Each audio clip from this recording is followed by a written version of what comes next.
రేవంత్ రెడ్డి నుంచి రాహుల్ గాంధీ దాకా రైతులకు ఇచ్చిన మాటల్లో ఏ ఒక్క మాటైనా కాంగ్రెస్ పార్టీ నిలబెట్టుకుందా? దానిపైన నేను బహిరంగ చర్చకు సిద్ధం. 100 రోజుల్లో అమలు చేస్తామని చెప్పిన హామీ రైతులకు ఒక్కటన్నా అమలైందా? మీరు ఏం చెప్పిన రైతులకు? ఇప్పుడైతే 10,000, మేమొస్తే 15,000 అన్నారు. కాంగ్రెస్ ప్రభుత్వము ఇస్తామని చెప్పిందేమో 15,000, ఇప్పుడు ఇస్తున్నది ఎంత? 6,000. వానకాలం రైతు బంధు ఇయ్యలే, యాసంగికి ఎంత ఇస్తామంటున్నారు? 6,000 రూపాయలు ఇస్తామంటున్నారు. మీరు ప్రజలకిచ్చిన హామీ మేము ఇస్తామని చెప్పిందేమో వాళ్ళు 15,000 రూపాయలు. ఇప్పుడు ఈ సంవత్సరానికి కాంగ్రెస్ పార్టీ 6,000 ఇస్తానంటున్నది. అంటే మీరు ఎంత ఎగబెట్టినట్టు? ఎకరానికి ప్రతి రైతుకు 9,000 రూపాయలు కాంగ్రెస్ పార్టీ మోసం చేసినట్టు. అంటే 3 ఎకరాలు ఉంటే ఆ రైతుకు 27,000 రూపాయలు తుట్టి, 27 రూపాయల మోసం కాంగ్రెస్ పార్టీ చేసినట్టు లెక్క. ఇస్తామని చెప్పింది 15,000, ఇస్తున్నది 6,000, ఎగబెట్టింది 9,000. ఇది కాంగ్రెస్ పార్టీ గొప్పతనం.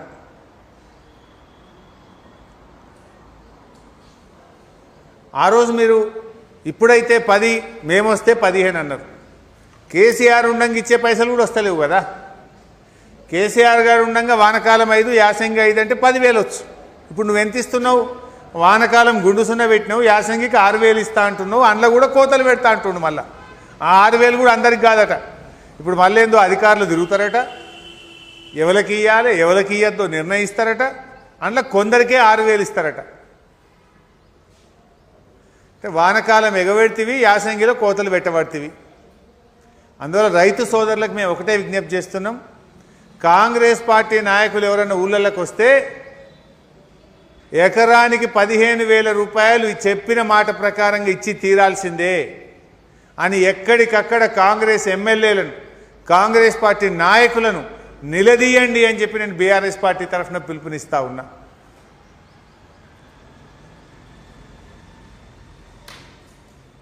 వానకాలం ఇయ్యవాను, వానకాలమి యాసంగి 2 కలిపి 15,000 రూపాయలు రైతులకు ఇస్తేనే నువ్వు ఇచ్చిన మాట నిలబెట్టుకున్నట్టు.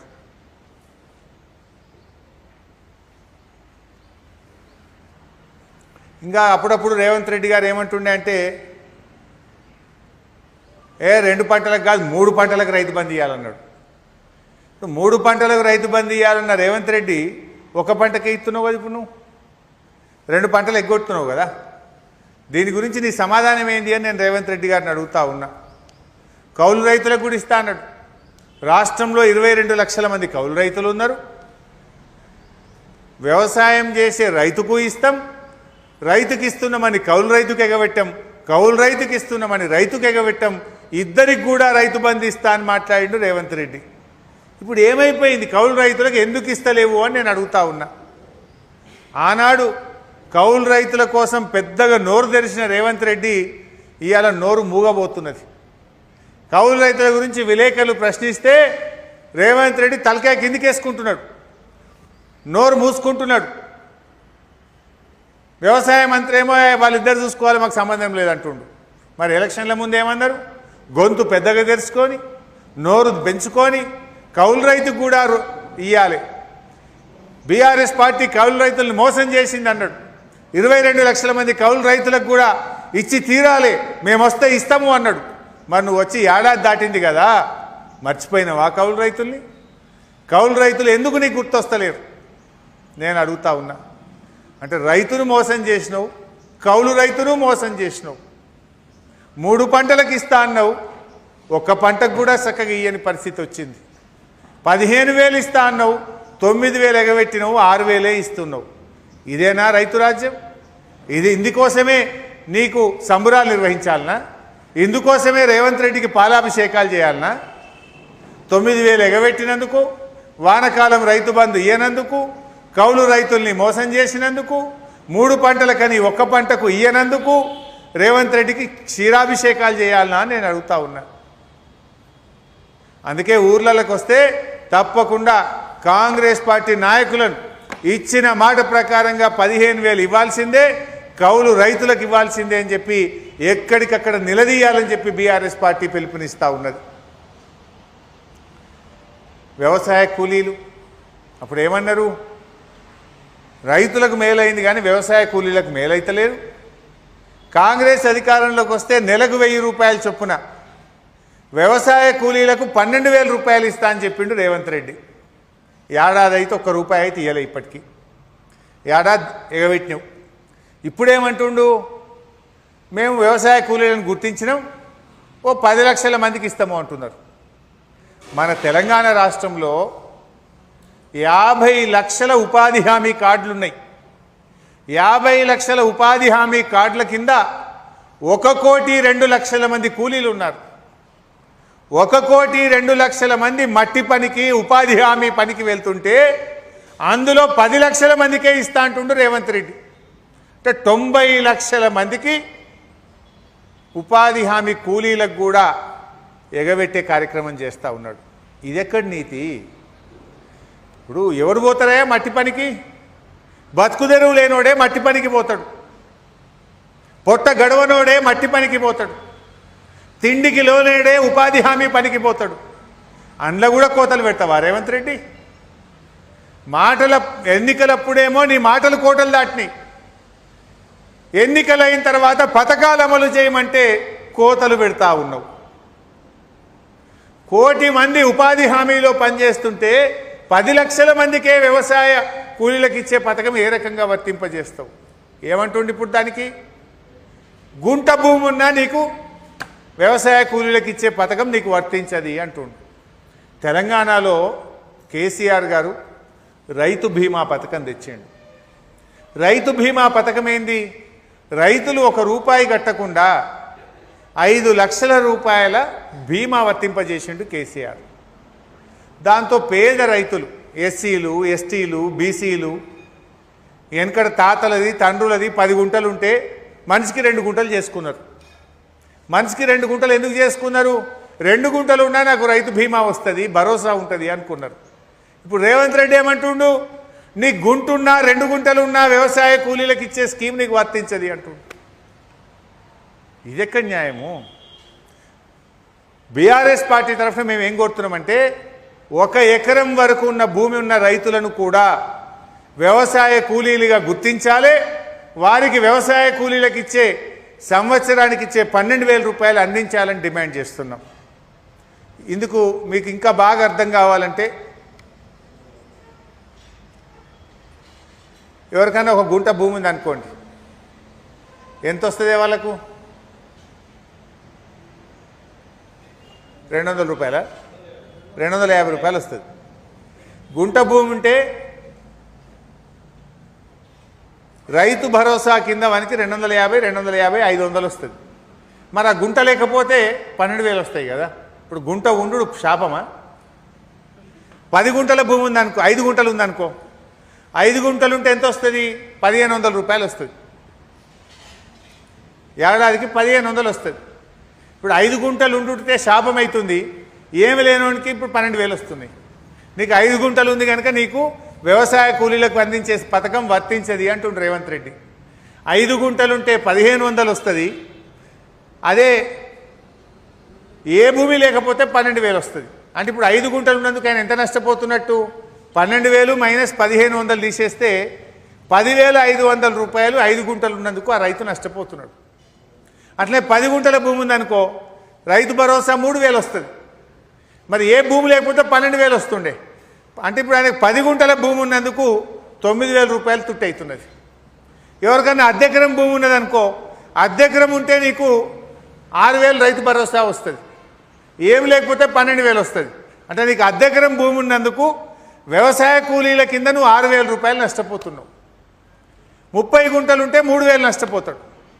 ఈ రకంగా ఎవరన్నా ఎకరం లోపు భూమి ఉన్న వాళ్ళు ఇవాళ వ్యవసాయ కూలీలుగా ఉపాధి హామీకి పోయి మట్టి పని చేసి కూడా వ్యవసాయ కూలీలకు అందించే పథకం వాళ్ళకు వర్తించకుండా పోతా ఉన్నది. 30 గుంటలుంటే 3,000 తుట్టి, 20 గుంటలుంటే 6,000 తుట్టి, 10 గుంటలుంటే 9,000 తుట్టి, 5 గుంటలుంటే 10,500 రూపాయలు వాళ్ళు నష్టపోతున్నారు. ఇది కనీస సోయి ఉండాలన్నా వద్దా? ఈ పథకం రచించేటప్పుడు, క్యాబినెట్లో మాట్లాడేటప్పుడు, అధికారులు ప్రతిపాదన రూపొందించేటప్పుడు కనీస సోయి ఉండాలనా వద్దా? వీడికి 5 గుంటలు ఉన్నందుకు 12,000 నష్టపోతాడా? 5 గుంటలు ఉంటే కూడా వ్యవసాయ భూమి ఉన్నట్టేనా? 5 గుంటల్లో పంట పండుతుంది, ఆయన బతుకుతాడా?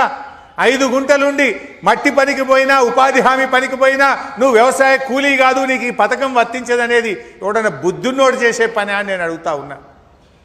మెడ మీద తలకాయ ఉన్నోడు చేసే పని అని నేను అడుగుతా ఉన్నా. అరే కూలీని కూలీగా గుర్తించే సోయి కూడా ఈ ప్రభుత్వానికి లేదా అని నేను అడుగుతా ఉన్నా. ఆయనకు నిజంగా కలిగిన వాడైతే, భూమి ఉన్నవాడైతే, పంట పండినవాడైతే ఉపాధి హామీలో మట్టి పనికి ఎందుకు పోతాడనే సోయి ప్రభుత్వానికి ఉండాలనా వద్దా అని నేను అడుగుతా ఉన్నా. ఇది ఏం పథకం అంటే కోతలు పెట్టడానికే ఆలోచిస్తారు తప్ప పేదల కడుపు నింపడం ఆలోచించరా అని నేను అడుగుతా ఉన్నా.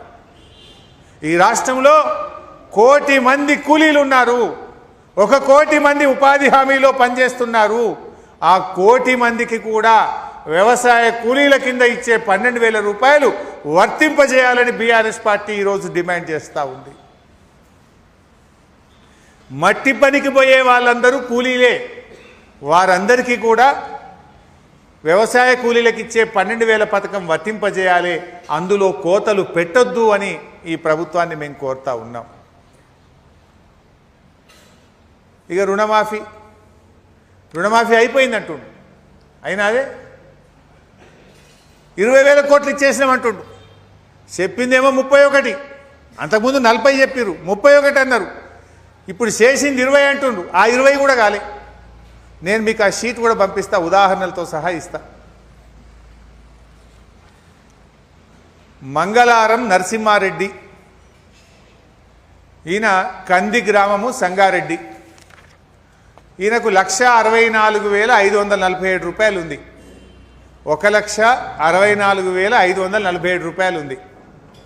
మంగళారం నరసింహారెడ్డి, కంది గ్రామము, సంగారెడ్డి మండలం. ఈయనకి ఇంతవరకు రుణమాఫీ కాలే. ఇలా పొద్దున కూడా మాట్లాడినా, ఈయన ఫోన్ నంబర్ కూడా దీని మీద ఉంది, నేను జర్నలిస్టులకు ఇస్తా, మీరు కూడా మాట్లాడండి. ఒకటి. రెండవ రైతు జంగం రాజశేఖర్. ఈ రైతు జంగం రాజశేఖర్, ఈయనది జహీరాబాద్, సంగారెడ్డి జిల్లా. ఏపీజీవీబీ కాజీపూర్లో 1,07,251 రూపాయలు అప్పు ఉంది. నాకు 1,07,251 రూపాయలు అప్పు ఉంది. ఇంతవరకు ఈయనకు రుణమాఫీ కాలేదు. రేవంత్ రెడ్డి రుణమాఫీ అయిపోయింది అంటాడు. మూడవ రైతు కనకారెడ్డి, అంకిళ్ళ కనకారెడ్డి, తండ్రి పేరు మల్లారెడ్డి, సిరిసినగండ్ల గ్రామం, కొండపాక మండలం, సిద్దిపేట జిల్లా. ఎస్బీఐ ఏడీబీ సిద్దిపేటలో 1,11,703 రూపాయలు అప్పు తీసుకున్నాడు.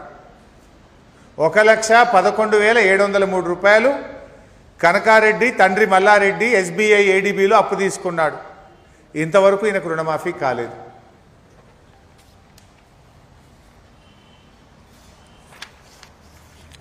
నల్ల బుచ్చిరెడ్డి, తండ్రి పేరు కిష్టారెడ్డి, నారాయణరావుపేట గ్రామం, సిద్దిపేట జిల్లా. యూబీఐ నారాయణరావుపేటలో 1,11,749 రూపాయలు అప్పు తీసుకున్నాడు. నల్ల బుచ్చిరెడ్డికి ఈ 1,11,749 రుణమాఫీ ఇంతవరకు కాలేదు. కానీ రేవంత్ రెడ్డి రుణమాఫీ అయిపోయిందంటున్నాడు, సంకలు గుద్దుకుంటుడు. దీనికి సమాధానం ఏందో సూటిగా రేవంత్ రెడ్డి సమాధానం చెప్పాలని నేను డిమాండ్ చేస్తున్నా.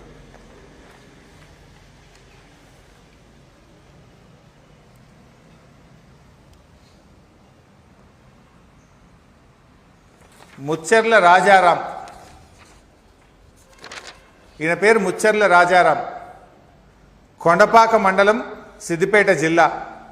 యూబీఐ కొండపాకలో 67,639 లోన్ తీసుకున్నాడు. 67,639 రాజారాం అప్పు. 2 లక్షల మాఫీ అయిపోయిందంటాడు రేవంత్ రెడ్డి. కానీ 67,639 రాజారాంకున్న అప్పు యూబీఐ కొండపాక బ్యాంకులో ఉంది. ఈ రోజుకు కూడా ఈయనకు రుణమాఫీ కాలేదు. రేవంత్ రెడ్డి గారు దేవుళ్ళ మీద ఒట్టుపెట్టివి, కనబడ్డ దేవుడి మీద లోటు పెట్టివి 15 ఆగస్టులో రుణమాఫీ చేస్తా అని 15 ఆగస్టు బాయే మళ్ళా కొత్త సంవత్సరం జనవరి వచ్చే మళ్ళీ 15 ఆగస్టు రాబట్టి నీ రుణమాఫీ కాకపాయే 1,00,000 లోపు ఉన్నది కాకపాయే 2 లక్షల లోపు ఉన్నది కాకపాయే 2 లక్షల మీద ఉన్నది కాకపాయే. ఇవాళ పొద్దున నేను సిద్దిపేటకు వస్తుంటే నా ఫోన్కు ఈ రైతు భీముని అంజయ్య నారాయణ ఖేడ్ పొద్దుగాల నాకు ఫోన్ చేసిండు ఈయన.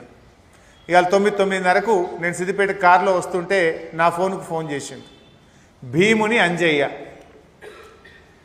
ఈయన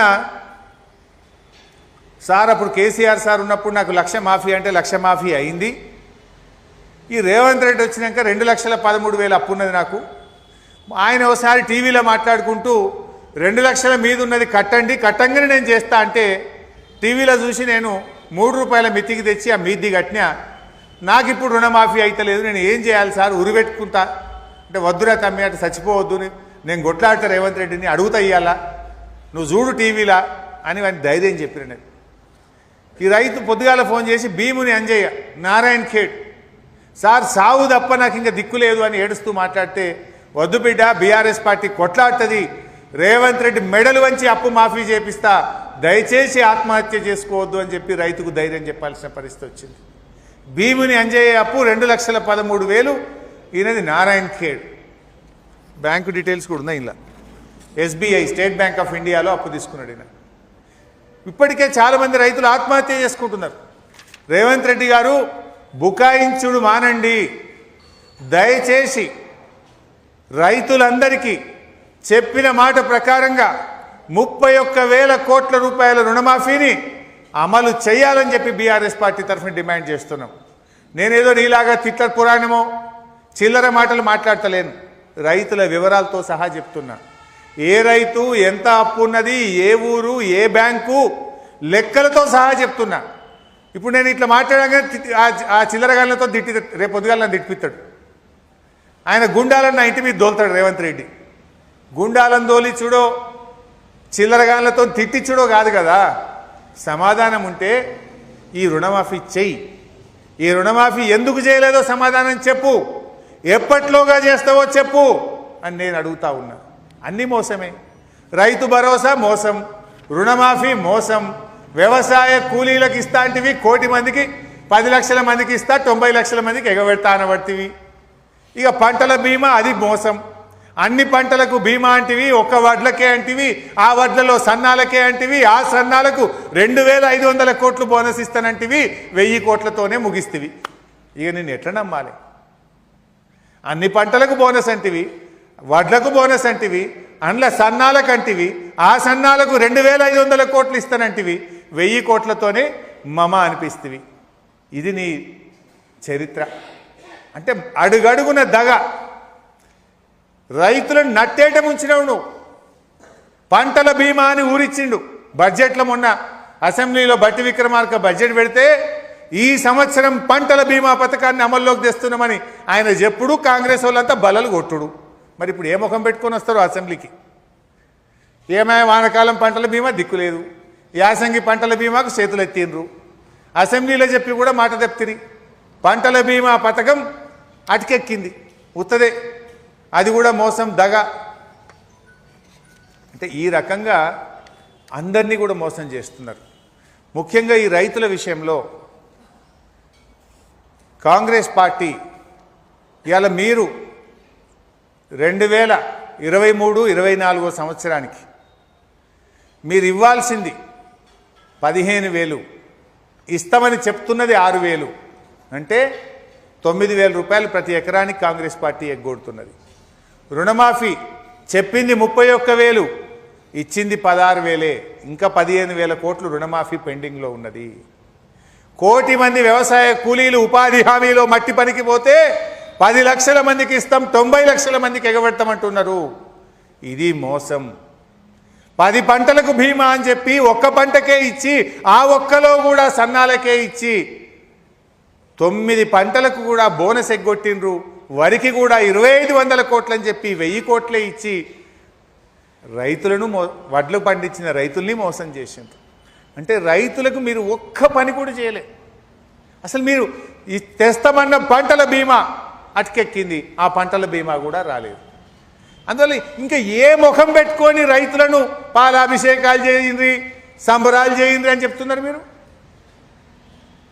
తిట్టిన తిట్టు తిట్టకుండా తిడుతున్నారు నిన్ను రైతులు. ఇప్పటికే తిట్టిన తిట్టు తిట్టకుండా కాంగ్రెస్ పార్టీని తిడుతున్నారు రైతులు. ఇప్పటికైనా ఈ 4 పథకాలు రైతులకు, ఈ 4 పథకాల్లో ఇచ్చిన మాట నిలబెట్టుకోండి. మొదటిది రైతు భరోసా 15,000 ఇవ్వండి. 2 కోటి మంది వ్యవసాయ కూలీలకు 12,000 చొప్పున ఇవ్వండి. 3 పంటల బీమా పథకాన్ని యాసంగి పంటకు వర్తింపజేయండి. 4 వ్యవసాయ కూలీలందరికీ 4 కౌలు రైతులకు బోనస్ వర్తింపచేయండి. అదేవిధంగా 5వ హామీ అన్ని పంటలకు బోనస్ మీ మేనిఫెస్టోలో చెప్పిన దాని ప్రకారంగా ఇవ్వండి.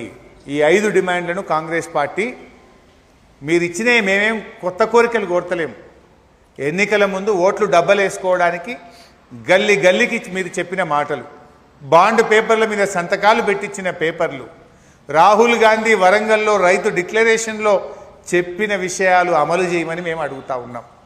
లేదంటే మీకు సంబరాలు కాదు, ఊర్లలోకి వచ్చినప్పుడు మీకు రైతులు తగిన రీతిలో బుద్ధి చెప్తారు, నిరసన చెప్తారు. తస్మాత్ జాగ్రత్త అని కాంగ్రెస్ పార్టీని హెచ్చరిస్తూ ఉన్నాం.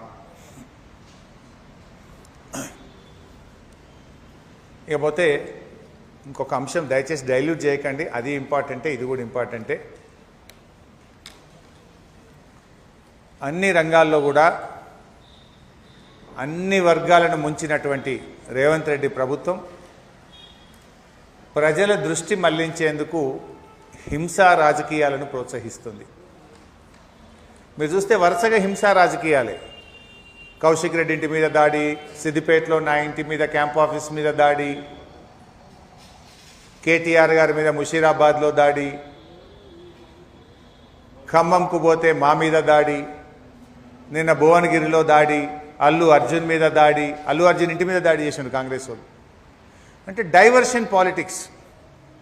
అంటే ప్రజలకు ఈ 6 గ్యారంటీలు గుర్తు రాకుండా, ప్రజలు తమను ప్రశ్నించకుండా, ప్రజల దృష్టిని మరల్చేందుకు హింసా రాజకీయాలను రేవంత్ రెడ్డి గారు ప్రోత్సహిస్తూ ఉన్నారు. సంక్షేమంలో విఫలమైనటువంటి సీఎం రేవంత్ రెడ్డి గారు శాంతి భద్రతల సమస్యను కావాలనే సృష్టిస్తున్నారు. బీఆర్ఎస్ ఆనవాలు లేకుండా చేస్తానని ప్రకటించిన రేవంత్ రెడ్డి ఆయన కుట్రలో భాగంగానే ఈరోజు భౌతిక దాడులు ఈ రాష్ట్రంలో జరుగుతూ ఉన్నాయి. ప్రశ్నిస్తున్నటువంటి ప్రజల మీద, ప్రతిపక్ష కార్యకర్తల మీద, ప్రతిపక్ష నాయకుల మీద పట్టపగలు దాడులు జరుగుతూ ఉన్నా పోలీసు ఉన్నతాధికారులు చోద్యం చూస్తూ ఉన్నారు. నిన్న యాదాద్రిలో బీఆర్ఎస్ కార్యాలయం మీద దాడి జరిగినప్పుడు నివారించాల్సిన పోలీసులు దగ్గరుండి దాడి చేయించినట్టుగా దృశ్యాలు కనబడతా ఉన్నాయి. వీడియోలు తీస్తున్నారు తప్ప దాడి చేసిన వాళ్ళను అరెస్ట్ చేయడమో, దాడి చేస్తున్న వారిని లాఠీచార్జ్ చేయడమో, దాడి చేస్తున్న వారిని నిలువరించే ప్రయత్నం చేయడం లేదు. అంటే కంచే చేను మేస్తే ఈ రాష్ట్రం ఏమవుతుందో ఒక్కసారి ఆలోచించాలి. హోంమంత్రిగా ఇవాళ ముఖ్యమంత్రి గారే ఉన్నారు. హోంమంత్రిగా ముఖ్యమంత్రిగా ఉండి ఆయనే దాడుల్ని ప్రోత్సహిస్తే ఈ రాష్ట్రంలో ఇంకెవరైనా పెట్టుబడులు పెడతారా? ఈ రాష్ట్రం అభివృద్ధిలో ముందుకు పోతుందా? కౌశిక్ రెడ్డి ఇంటి మీద మరో ఎమ్మెల్యే గాంధీ గారి నేతృత్వంలో కాంగ్రెస్ గుండాలు పోలీసు రక్షణతో, ఎస్కాట్తో వచ్చి దాడులు చేసిండ్రు. హైదరాబాద్ నడిబొడ్డున దాడి చేసిండ్రు. ఖమ్మంలో వరద బాధితుల్ని పరామర్శించడానికి మేము 5గురం ఎమ్మెల్యేలం, మాజీ మంత్రులం పోతే మా కార్ల మీద రాళ్ల దాడి చేపించిండు రేవంత్ రెడ్డి. క్యాంపు కార్యాలయం మీద దాడి చేపించిండ్రు. అల్లు అర్జున్ ఇంటి మీద రేవంత్ రెడ్డి అనుచరులు పోయి ఒక సినిమా యాక్టర్ ఇంటి మీద దాడి చేసిండ్రు. బీజేపీ కార్యాలయం మీద